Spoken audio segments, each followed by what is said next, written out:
This is always a bit. Okay. Preview coming in, waiting for Instagram. Having a sip of coffee. There we are. We're live in officially all the places. Okay. Good morning, Kristin Mathis. I can say morning because it's morning for both of us. Just later morning. Good morning, Vivi. It's so good to see you again on this day that's not at all loaded with portent. You know what? I was thinking about this because like last week, I was already in an eclipse hole. I literally forgot. I can't speak. I was in Detroit.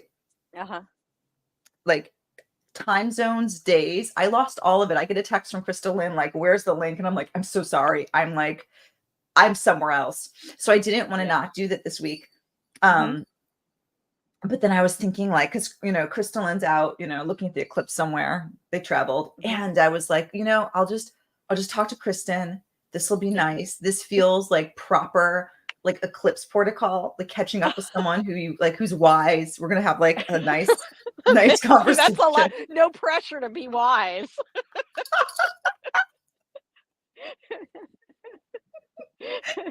No. I'll take old.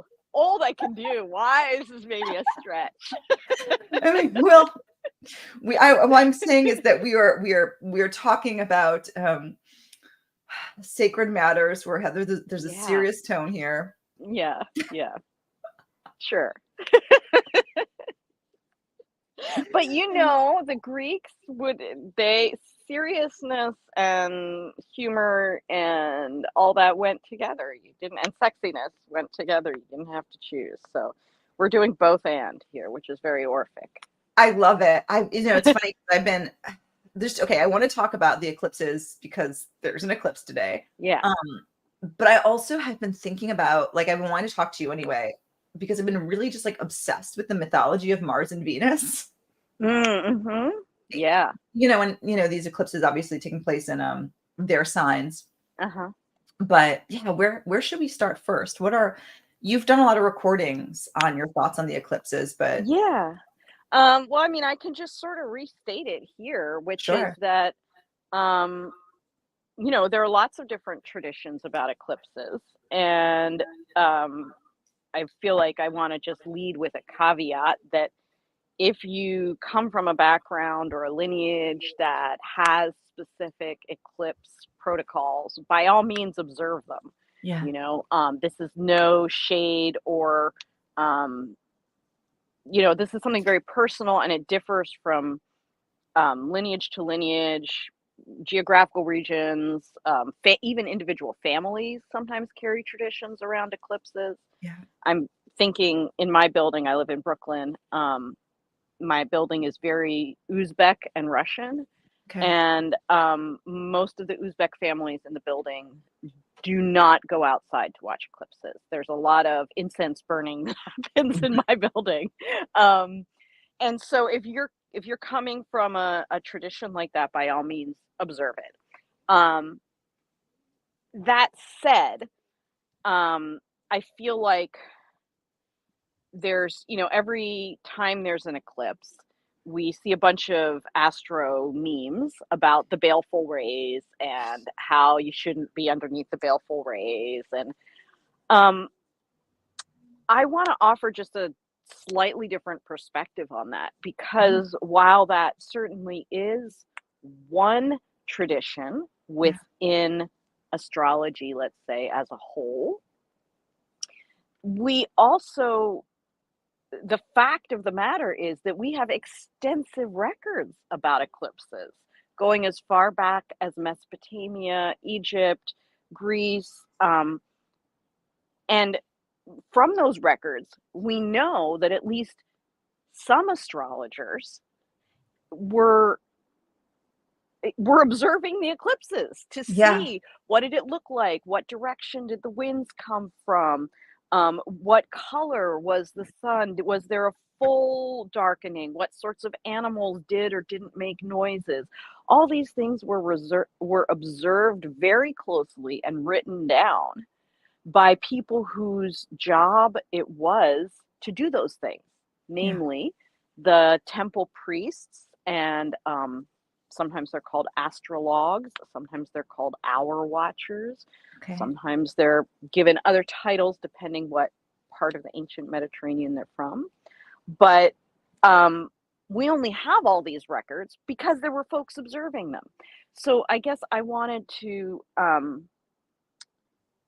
I like to frame eclipses in terms of an animist belief in the living divine body of the cosmos, and our own position as humans, and perhaps particularly as either astrologers or worshipers of the divine cosmos, or eco-spiritualists, if that's a word.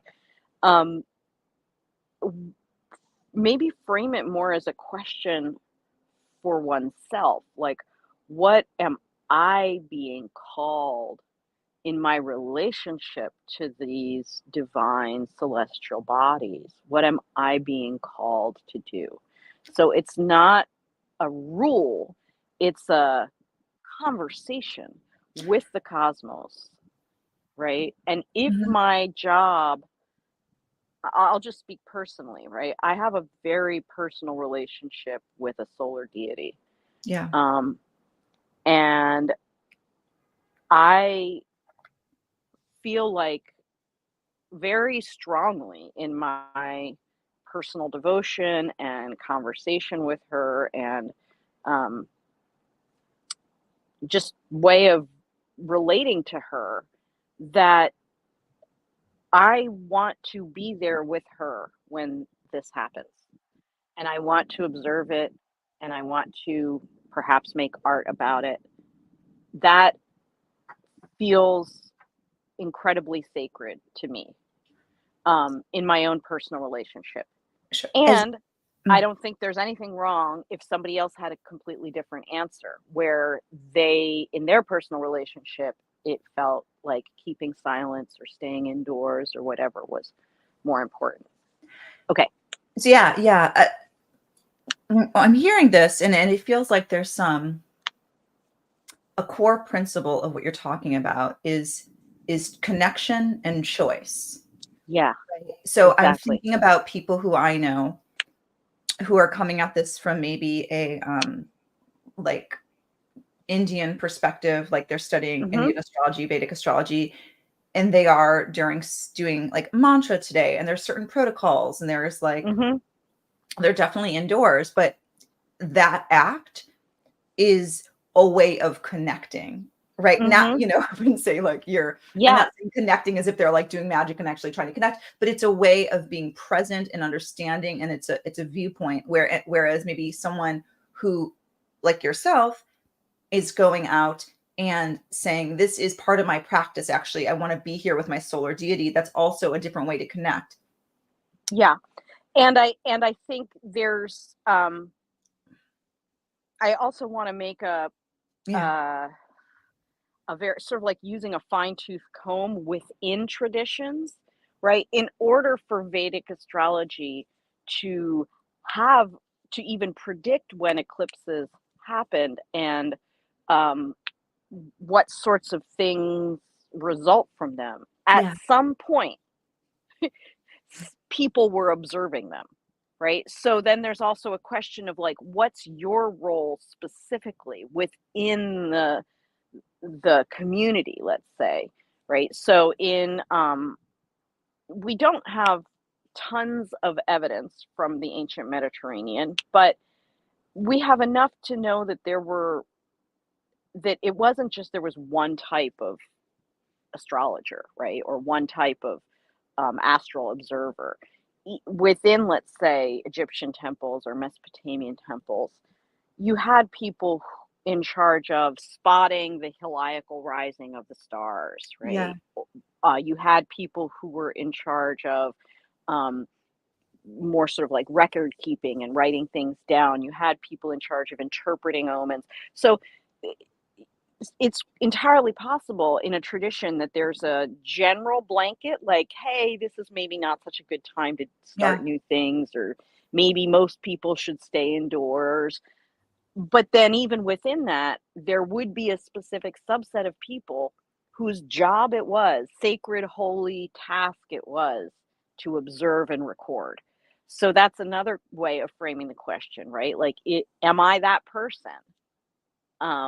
I mean, Yeah. not am I that person, like there's only one of them, but is that my relationship? Am I a timekeeper? Am I a sky observer? And if I am, then maybe that's my sacred duty. And it's maybe not for somebody else who's also an astrologer. Yeah, You know what yeah, I mean? yeah, yeah. It the biggest thing that's coming up for me as you're saying all this is that, right? Like, I think so much of the "don't look at the baleful rays," Mhm. it's coming from, like Instagram, like pop culture, right? Right. Like, I mean, there is a, earnest debate among astrologers and magic practitioners that's Mhm. quite nerdy and important. But, like, I also just think there's something about this, like, how you're reacting to the eclipse, right? That sort of mirrors the fear. The Yeah. fear around this eclipse, I think, is so palpable because I think there's an actual just, like, fear in the world right now. Yeah, yeah. And there's something Totally. about, like, I think on some level, and I'm not talking about people who, again, are, like, have rituals or Mhm. but I Yeah. think there's something about a little bit of, like, well, if I stay in and if I'm quiet, maybe it, like, maybe Yeah. the world won't be so scary. And I Right. also just Maybe. think Yeah. but I also think there's something about this moment, right? And not saying, like, "Go look at the eclipse," that we really just, like, can't look away from right now. Yeah. And I think Yeah. maybe that's why your thing is so important. There's something right now that we just can't, whether it's, like, the sort of human, like, genocide or Right. environmental disaster, right? There's something that we can't look Yeah. away from at this moment. Totally. And I think that, the question is like how to be there's many, many, many ways to bring peace, holiness, Yeah. a sense of the sacred, a sense of connection, to the divine and to each other and to the cosmos, because it's all ultimately the same thing, right? Um, there's so many different ways of doing that. So the sometimes there's also very practical Mhm. considerations, right? Like, I happen to be in a location that is, not in the direct totality path, but very, very close to it. This Yeah. is a beautiful opportunity that I may not have again, um, in my lifetime in the same way. I have a child who I want to, I mean, he's a big galoot of a child, but I have a teenager that I'm responsible for that, I want to help imbue with the mystery of the cosmos. I Yeah. want to participate in that with him. Um, I have a prime viewing location. From this terrace where I'm sitting right now, I observe the other stars all the time. Like, this is a big part of my personal practice is looking at the alignments of the stars and the sun and the moon. Um, so for me, all these things taken together add up to um,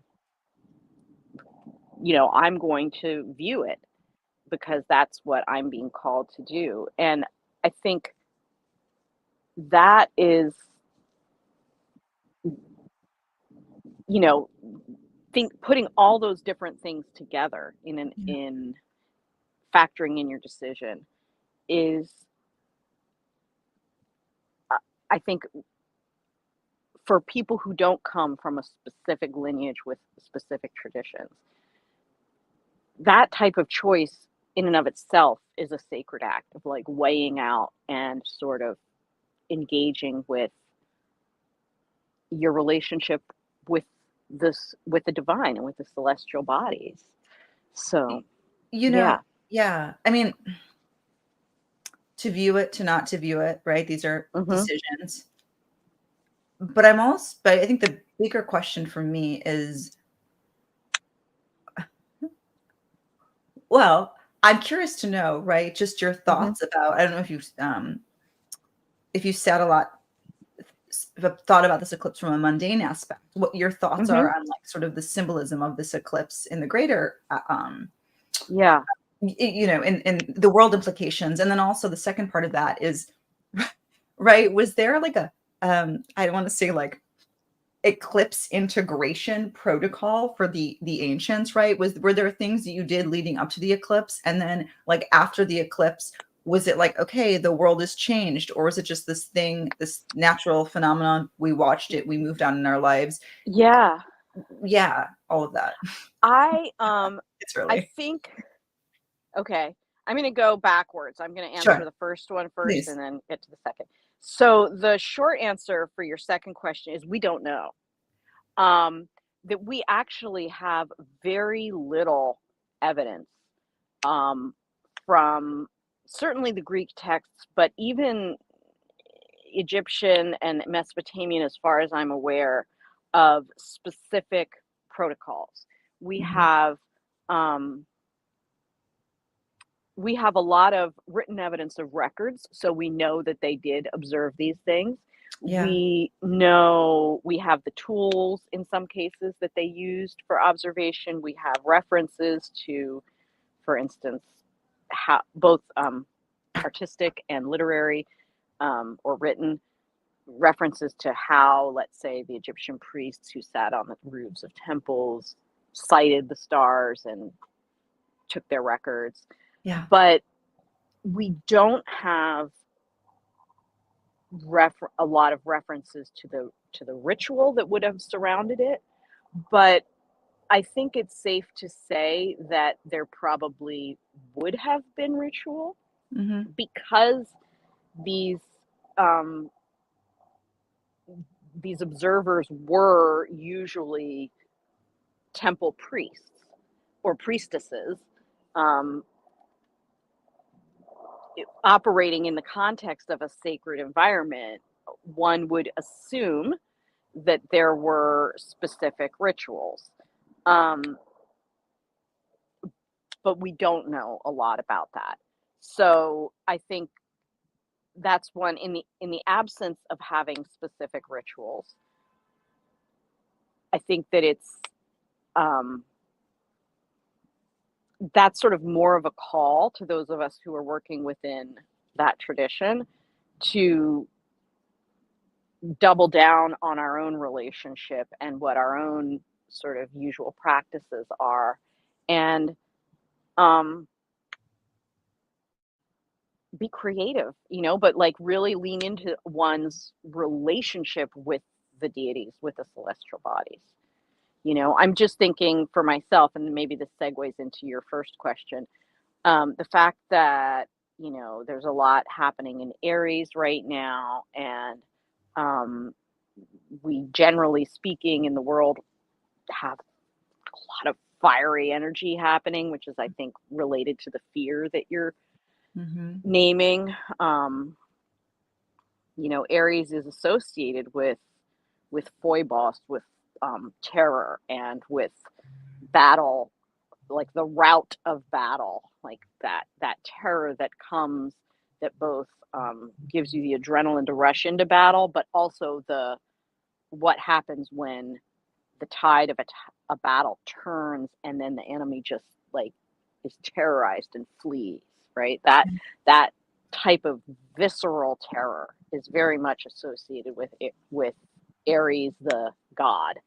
Yeah. um so one of the best remediations for Aries is either Aphrodite Mhm. or um, Dionysus, which is, or Zeus, Jupiter, or the moon. Mm. And if I were going to choose, I mean, any of those is a good way to divert Aries energy. Um, and I feel like the background here is that I've done some work on this, and you can read about it on my Substack on the Orphic Hymn to Aries and why those specific remediations are appropriate. But certainly love and Aphrodite and union and relationship is one way to soften that fear. Dionysus is the liberator, is sort of the keeping things loose and maybe at some points in time that is a good way to use your Aries energy, right? It's just to like get out there on the dance floor, dance it out. I love that. I love that, like, dance remediation. It almost seems like during these, like, I don't know, maybe it's because I'm like sensitive or something. I'm like going on social media and I'm like, everyone's like, eclipse, eclipse, eclipse, like hide, don't hide, like, what, or this is the big time to man up, whatever. Like, it's just like everyone has like a big, this is what to do, this is happening. And like, I'm remembering like why, like, I remember when I first discovered like astrological magic. That sounds so silly, but it was such like a game changer. I was like, oh wait, like astrology isn't just like waiting for like bad shit to happen. Like there's a way to actually be in relationship with the universe and like think about it. And I think that's where I'm coming from with this eclipse. It's like, whether, you're mindfully choosing to watch it or you're not choosing to watch it because you have a reason. I think, what this is bringing out is that so many people, I'm not even talking about astrologers, have no relationship to the natural world. I mean, I'm not going to say I have a big one. And there's just like all of this fear, like we're going to wait. And then then what? But I love the conversation at the end of it. It's like, okay, like, I think maybe my question to you is like, or in general, it should be like, remediation for the eclipse times. Yeah, right. The eclipse times. I love that phrase, right? Like, the eclipse times. We're in like, hello, we're in the apocalypse, or it feels like we're in the apocalypse. But when you're faced with that type of like, terror, that overwhelming terror, like everybody's in the sign of Aries right now. And so because the sign of Aries is ruled by Mars / Aries, the god, that sense of terror is palpable. So you can fuck it off, with Aphrodite, or I'm being slightly snarky there, but like, but also not silly, but also not, right? But you can use that energy for things that require stamina. So you can use it for lovemaking and union and togetherness.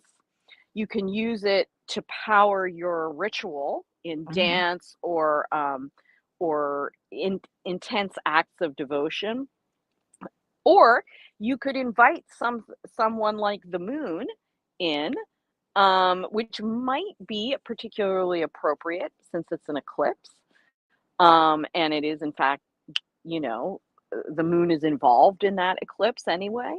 And the moon has a soothing, moistening, I've talked elsewhere about like sort of a nanny effect on Mars, right? Like a nanny helping to redirect the energetic, wayward toddler. And that's sort of the energy that we need right now. I mean, I guess I tend to personally, during this eclipse, that's what I've been feeling drawn to. That I've just been feeling like I want the moon to sort of step in and give everybody a bath and like calm them, calm them down and get them ready for bed. Totally. And I, to clarify, when I say like eclipse times, I'm not necessarily talking about just like today, but I guess my thought is that like like we are in a period of time, like, hold the eclipse sacred in whatever way it feels good to you. I'm not just for people, I'm not suggesting we all go fuck on the eclipse, but I'm talking about like, like what happens after and the day after that, because like the eclipse, I think, is like marking this really chaotic period, and there's something much bigger here, and that's a whole other conversation. Yeah, but I think that you sort of can't go wrong with those 3 points of Yeah, remediation, yeah. right? Like unity and unifying and love. I mean, Mhm. let's just phrase them in the most sort of positive and Yes. broadest way possible, Yeah. right? So love, devotion, and s- I want to say like soothing, sort Ooh. of firm, soothing quality. I always go back to how Kira, um, God, I'm blanking on their last name right now, but Kira, Sutherland? yeah, Sutherland? yeah, and Kira mentioned, uh, after I wrote about the Mhm. moon's sort of nannying effect on Yeah. Mars, she said, she said, "I'm gonna go moon nanny their ass." And that's now like she was talking Mm. about somebody who was having like a martial effect in her life, and I always think about that verb now, to moon nanny somebody means like to hold a firm boundary in a loving and soothing way, but like there's no, you're not going to permit any shenanigans to happen on your watch, you Moon know nanny. um, and I feel like, yeah, in these eclipse times, we really can't go wrong when we experience that overwhelming fear, or we sense that someone else or the environment around us is experiencing that fear. How do we lean into love? How do we lean into devotion? And how do we bring that sort of moon nanny vibe to any given situation? Yeah. Moon nanny vibe. I love that. Do you have a few more minutes? I have one last question, or Yeah, tell your yeah, own yeah, time. yeah. Okay. I know you have a relationship to the sun. If we could talk about the sun for a Hmm. moment. I was just thinking about how wild it is. I mean, everyone's talking about that this eclipse is happening with Chiron, which is Hmm. remarkable. But also, like I was really thinking about this last night, and like I woke up thinking about this last night, that this eclipse is happening at the exaltation degree of the sun, right? So you have right, like I Hmm. was wow, that is just the sun at its peak being obscured, and I just Hmm. wondering if you have some thoughts around that. My main thoughts is that it's hitting me in my physical body in a Oh God, really intense me way, too. because it just happens to be on, like, my Chiron is right there. I mean, I like this eclipse is happening like in my body. I mean, for those who don't know, I got COVID again last week. I mean, I already have long COVID, so I'm coming out of that, and yeah, more generally, um, I think that there's Stage in the sun. yeah, the sun, I mean, I guess for me, it feels like there's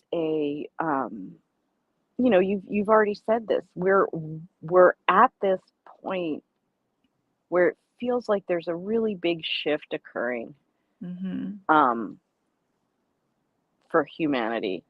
And, folks are talking about it in lots of different ways, everything from, um, the different wars that are happening right now, to the advent of AI and what that means for humanity, climate crisis.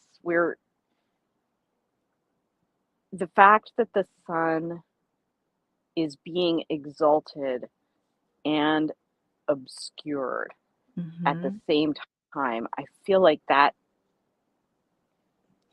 says it all, right? I mean, that's like we're on the verge, like we're both at a really potentially exciting turning point, Yeah. and this like completely like feeling our way through the darkness in terror, in abject terror, right? But the exaltation is there, right? The potential is there. It's Yeah. not um it's not that the sun isn't being exalted in that degree, right? That it's still, I mean, if this is your tradition, Yeah. it's still happening. So like do we access that, or how do we live in the both and, which is a very Orphic thing to do? I love that so much. And I've been really framing my thoughts around this eclipse around a particular myth. Could I share it with you? And Yeah, I know yeah, of you course. have some really great ways of telling me more than I know about this myth. So I'm looking at the comments here and I'm seeing the Devon saying the moon upstaging the sun, right? And that's what makes me think of this. And I'm also thinking about some background. You mentioned dance party earlier, right? Which is totally so I was, I've been chewing on for a bit here, and anyone who's listened to me knows this, like everyone I know. The story of I'm not realizing I'm not speaking into my mic. The story of Venus and Mars getting caught in the net. Right. And I've been like thinking about that story and thinking about the story. So essentially, actually, you know what? I've told the story 1,000 times. Maybe I'm going to like just bare bones give my thoughts on it. And would you mind sharing the story? Because I'm sure you have a really great way of framing this. Okay, I can. Yes. But Yeah. you also leap in, because I'm not sure when I tell it if I'll hit the points that really strike you. So maybe, okay, maybe then I'll go do a bare, I'm Uh-huh. going to do the bare bones. You can jump in. Okay. So essentially, for those who don't know the story, Venus, and for maybe reasons Kristin will tell us, is essentially more forced to marry Hephaestus. That's how I pronounce it. But how do you pronounce it? Hephaestus. Hephaestus. Okay. So, Venus, and for those who don't know astrology, Venus and Mars, or we say guardians of the night sect, right? So they are on the team moon. Just that's important to remember. So, okay. So Venus and Hephaestus, Venus does not like into Hephaestus, was like forced to marry him, but essentially like loves Mars. So every day when Hephaestus goes to work, Venus and Mars just fuck in Venus's bed. And one day Hephaestus figures this out because the sun tattles on them. And Hephaestus is like, great, like I'm gonna like make a net and catch these two. And so he does, and he does. So they're caught in this net, which is interesting, thinking about the members of the night sect being caught, tattled on by the sun, caught in the light of day, fucking, doing very like nighttime activities, and they're sort of subjected to Mount Olympus, just like shows up at their bed, like laughing at them, and Mercury makes this like snide comment. And I've been thinking about this a lot, and talking to my mentor Larry Arrington about this idea of like, this is sort of what happens when the night is subjected to like the laws of the day. And I've really been thinking about that story with this eclipse, and now I'll come in. Yeah, that's so interesting. There's a lot to mull over there. And I think one of the things that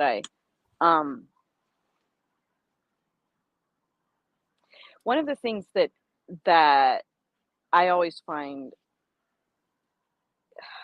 God, there's like, my brain is going a million ways at once.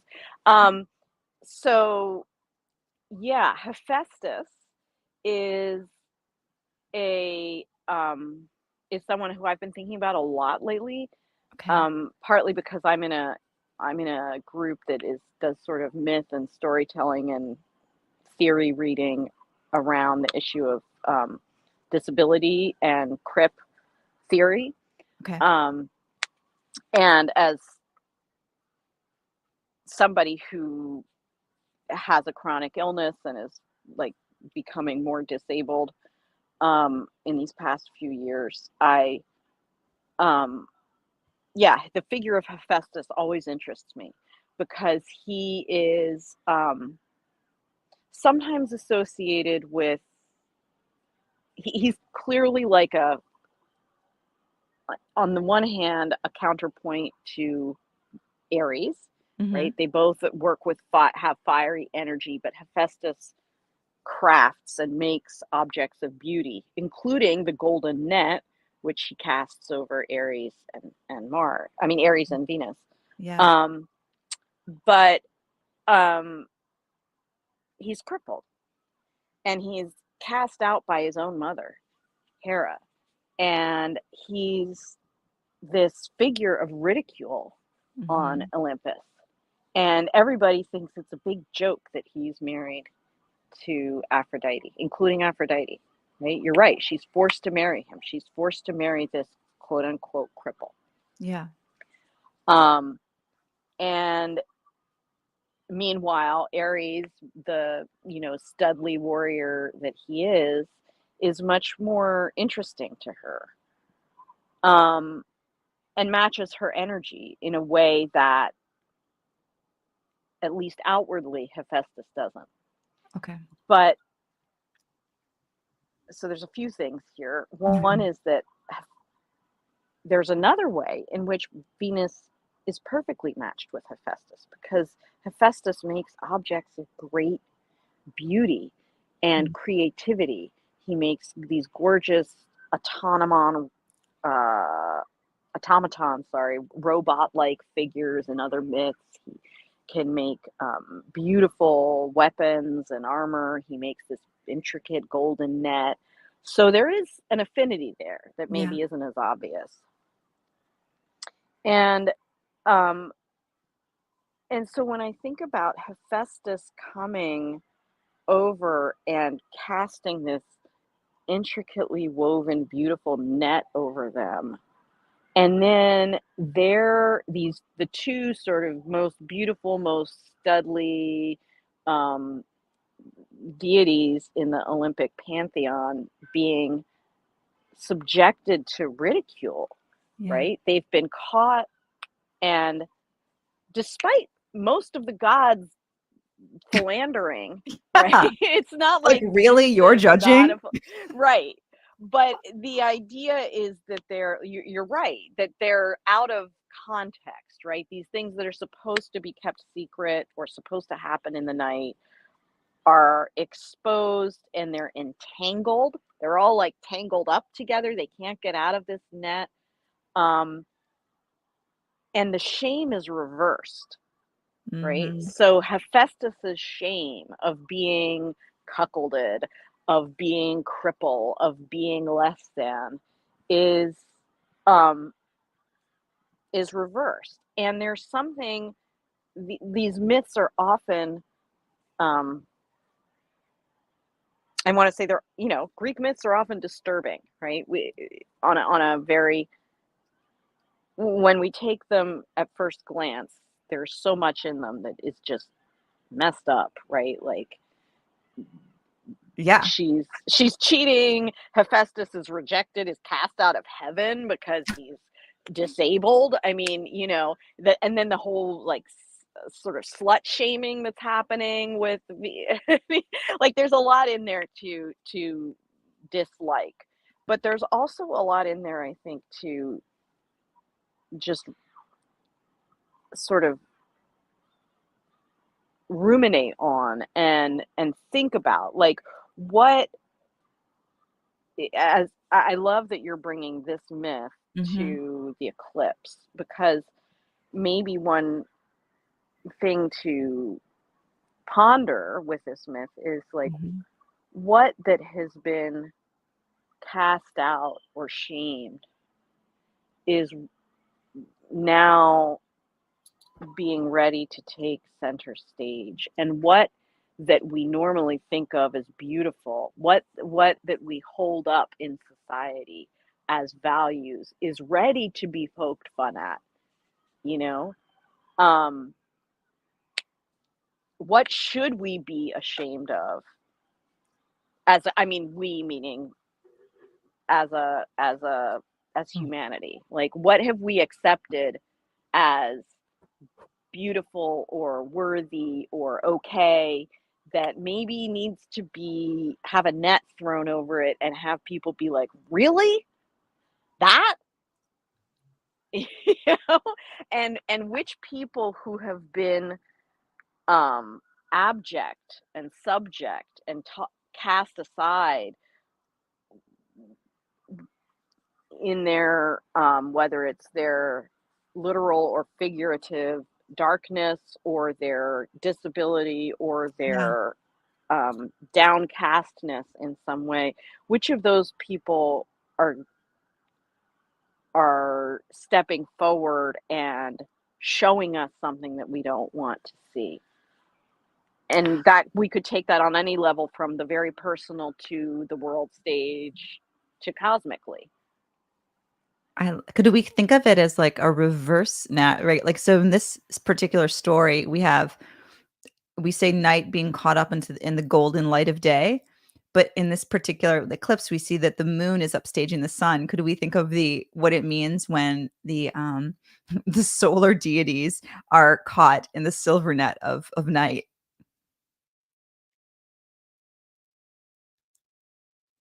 Did I lose you?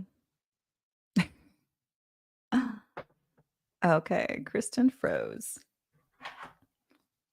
Let's see if that's Kristen texting me. This is so wild. Thank you everyone who is listening to this. I'm going to check my text messages to see if Kristen is in fact texting me. I lost you. What a funny moment to lose her. Okay. Well, I'm going to stay on and see if Kristen writes me back. Okay, Devin. So Devin says, so what would we catch? Saturn. Ooh, good point. Okay, Kristen's hopping back on, so I don't have to answer that question. Thanks to everyone who's joined. Does anyone have any questions? If you're watching on IG Live, you can, and Jupiter doing by the moon, yeah. If you're watching this on IG Live, you can head over to YouTube and watch it, Art of the Zodiac, and you can comment and ask questions from Kristen, who is hopefully about to rejoin us any moment. I'm still here, Kristen. And good morning. It's funny. Kristen's like out on, Hey. her terrace.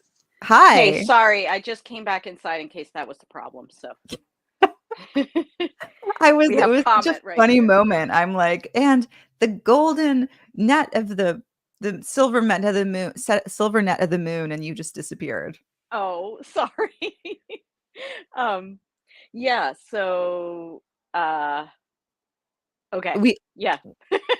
Yeah, so I love okay, so I'm just gonna see if I can synthesize what you said, right? So thinking about this idea of maybe it is a moment to think about what we're being shown in sort of ways of reversals, like who has been Mhm. cast out that is maybe um whose voice we need to be listening to right now. Mhm.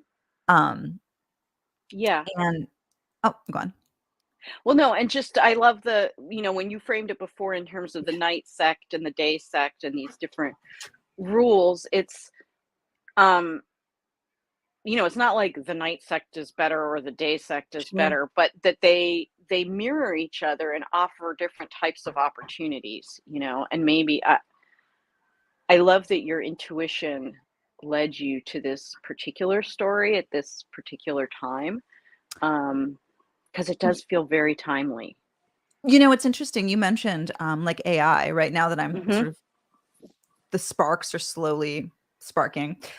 Um, this idea, we think of like the night sect and night consciousness, right? I think Jason Holly always says that, and I really love the way he Mhm. thinks about sect.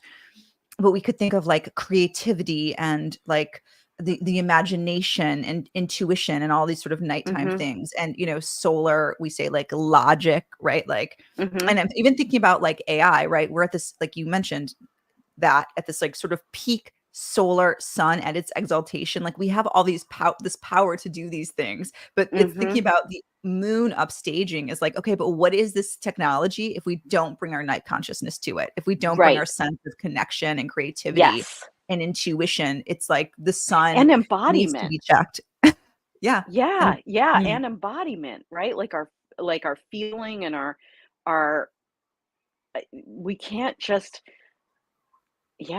we can't just exist as disembodied um solar head beings, And I mean, for me the sun is also very embodied, but that's not necessarily um how we're experiencing power these in our in the dominant culture, right? Power and particularly that sort of monarchical, kingly, queenly power is often in the dominant culture disembodied from a true sense of being like somaticism and relationship to the earth, relationship to the cosmos. So what would it mean to bring, not just to moon nanny, but to bring the moon's concern with nourishment and nurturing and embodiment into the picture? Yeah. What before we go, do you speak openly about your sun deity practice or like who you work with? Yeah, I can. I I think I've talked about this. I think before, but I have a very special relationship with the Egyptian goddess Sekhmet, Okay. who chose me. I did not know she existed many years ago, when I was in my 20s, and my relationship with her is constantly evolving and has morphed. It's been close to 25 years since Wow. she first grabbed my attention in a very dramatic way at the Met Museum. Mm. And so during that time, especially at first, I went, well, yeah, at first I just did a lot of study about Mhm. her. In my 30s, I went through, and early 40s, I went through a phase of really like trying to track all the heliacal risings of stars and things like that, because that felt like that was part of what she was calling me to do. And these days, my devotional practice with her is very simple. Yeah. Um, it's really just connecting with her on a very heart level. I She's the one. I mean, I might cry when I talk about this, but she's the one who I just know that when I die, she's where I'm going. Yeah. I don't ask, that doesn't necessarily completely uh, overlap with my Orphic stuff that I do. Yeah. Yeah. This is, I mean, it does, there are some really interesting historical connections there that I could nerd out about one day, but like, um, but just on a heart level, every time I've been in a sort of near death type situation, she's the one who's there. I know she's where I'm going to, and it's very easy for me these days to just connect in with her at any given moment and know what she wants me to do. Um, I think that's the type of thing that, at least for me, Yeah. um, has become, I don't want to say easier over time, because even when I was young, it was because she chose me, like literally like called my name as I walked by one of her statues in the Met. And I had to turn around, and I thought somebody was addressing me. Um, and I've since met one other person who had that same experience with the same statue. Wow. Um, yeah, Wow. it's really interesting. Yeah. Can Uh-huh. for Go ahead. for those who don't know who Sekhmet is, could Oh you just yeah. give a quick Yeah, yeah. Sekhmet, you might recognize her because she's the one who, um, she's the lioness deity. She Mhm. has the body of a woman. She has the face of a lioness, and she wears a solar disc on her head. Mm. Um, Her temples were related to timekeeping and calendrical astral observance and solar observance in Egypt.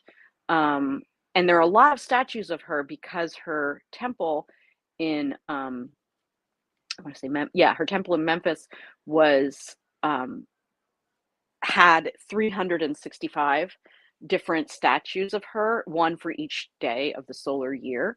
So they've wound up in museums all over the world. There's one in the museum in Brooklyn. There's a bunch in the Museum of the Met. But if you go to any major Egyptian collection, chances are you can see a Sekhmet statue. And she was associated not just with the sun, but with healing.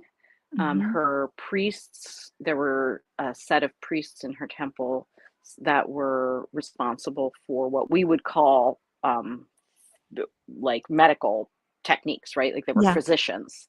And people think there's a historical relationship perhaps with Apollo, because like the Greek Apollo, Sekhmet, who we have records of, way, way back, Sekhmet both can send plague and relieve plague.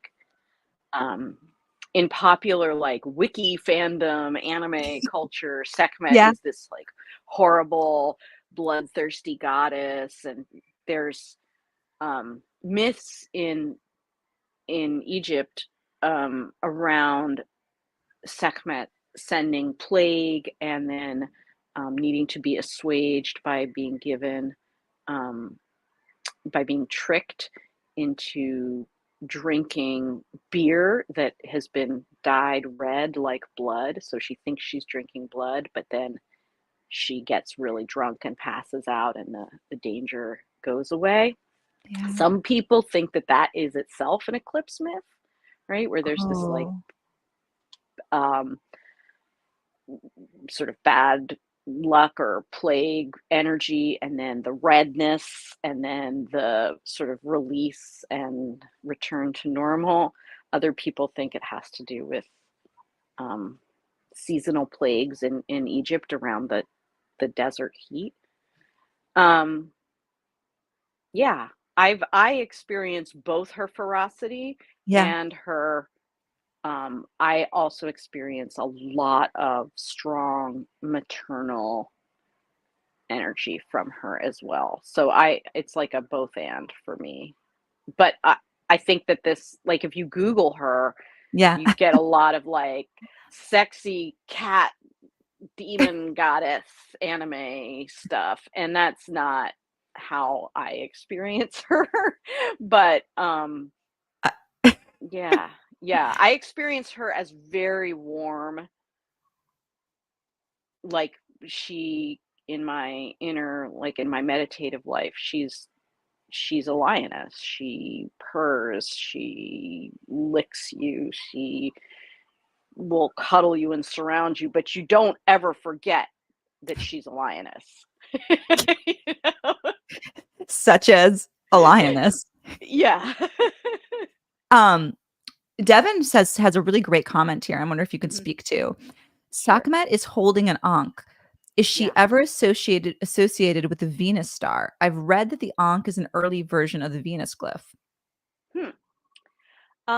That's really interesting. I have not seen that. Okay. But that said, I am not an Egyptologist, and I've sort of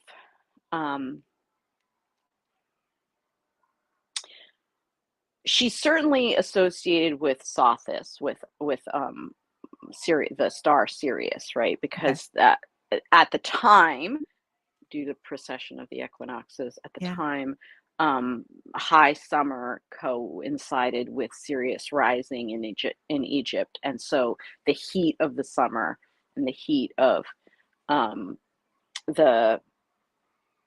like midsummer was associated with Sirius, the dog star, and also the flooding of the Nile that relieved that heat. I have not seen a direct connection to Venus, but that would be a really interesting little rabbit hole to go down. I'm going to say thank you, Devin, for that little clue or tidbit, and I will follow it up. I also just love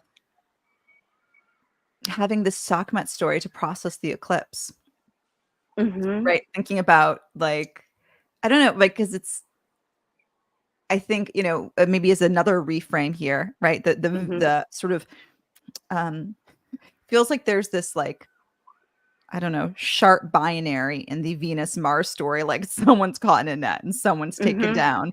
But even thinking about this eclipse, it's like the both and of Sekhmet, right? There is Yeah.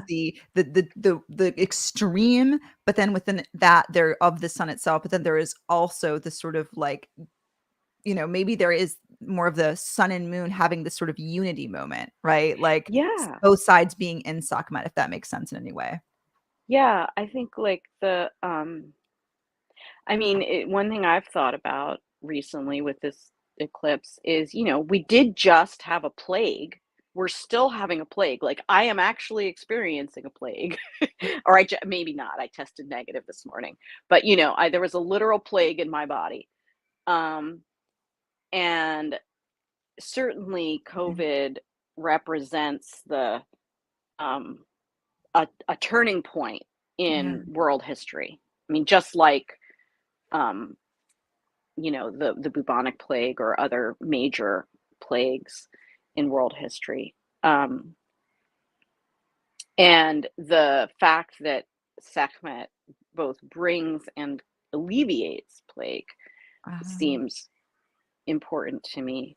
And also, what I love about that myth um, is there is sort of an overlap with the Greek, um, the idea of like too much heat and fire yeah. that being dissipated by this, by beer, by Dionysus, by revelry, Yeah.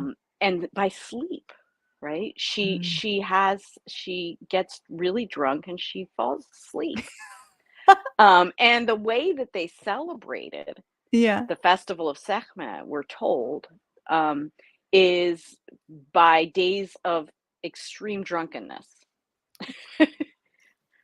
And fucking and fornication.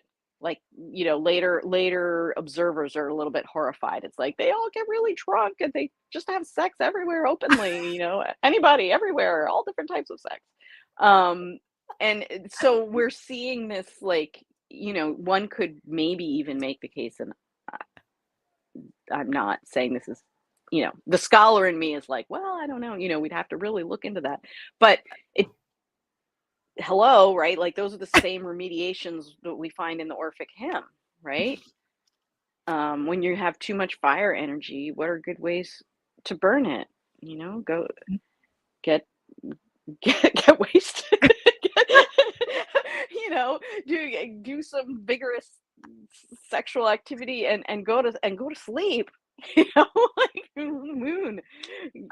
I love Yeah. that so much. Also, too, just the idea, like, everyone's like, "Oh, it's the eclipse. I'm so sleepy." It's like, "Go to Mhm. bed. Just all of you go Yeah. to bed. You're Just too go much. to You've done too bed. much."